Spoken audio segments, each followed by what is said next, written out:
Hey everyone, welcome again to another edition of Inside with IAIS. I'm Paul Wegner, Assistant Director here at the Institute for American Indian Studies, and I'm looking at small rocks.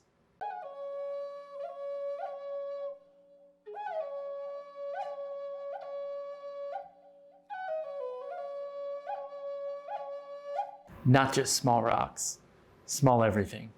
What I'm looking at here is a sample from a flotation. And a flotation is a terminology that archaeologists use to describe a method of extracting very, very small materials from features found in archaeological sites, such as a fire pit or a hearth or something like that. The soil is taken out of these features and bagged, saved, and then floated in a tub in which the smaller, lighter materials are taken off. This is called light fraction, and it's done by skimming it, and you get things like seeds, small pieces of charcoal, fish scales, things like that floating at the top. And then the water and the material are run through the drain of the sink in through a series of different larger to smaller screens or sieves. And that material is changed. And that's what I'm looking at right here. Some of the material from one of these sieves. What the goal is to do is to pull out very small items that couldn't be found within your screen or within the context of the archaeology field, even using an archaeological field screen of an 1/8 inch. These are very, very tiny materials.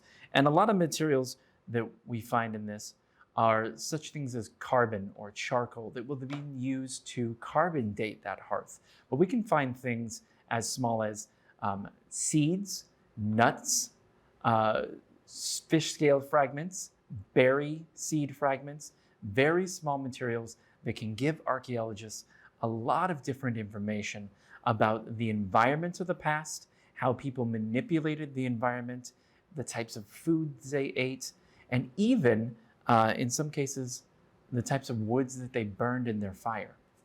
So in this sample, which comes from the museum's archaeological site named Deer Run, this sample was actually floated by the Western Connecticut State University's field school actually a week ago.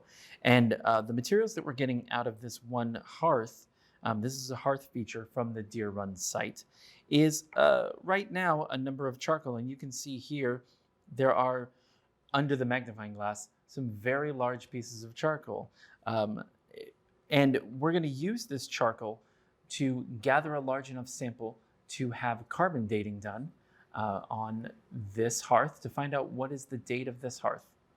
Other materials that you can find in these types of flotation samples, you can find very, very small flakes. And here's a very small quartz flake or chunk that could have come off of some sort of lithic reduction or stone tool making. And we often find these very small flakes that would have never been found in the screen in the field. And they can yield a lot of information about how individuals and how people were touching up, retouching, or altering existing tools with very, very minute flakes. So environmentally, we have learned so much about the environment in the past in southern New England, especially the environment 5, 7, 10, 12,000 years ago. And a lot of that information has come from flotation samples. And it's changed the way that archaeologists and scientists have thought about the ecology environment of the past, and we're still learning more. And we have so much to learn from these very small items. So I have a lot of rocks to look at. I've got this whole bag to cover. So I will have to let you guys go for now. But if you'd like to learn more information about flotations, our site called Deer Run, visit us at iaiismuseum.org. Or come by the museum. We'd be happy to show you around and discuss some of these projects. So we look forward to seeing you. And if you enjoy these videos and you enjoy what we do here and would wish to support us, please feel free to visit our website and hit that donate button. It would be greatly appreciated. Thank you so much.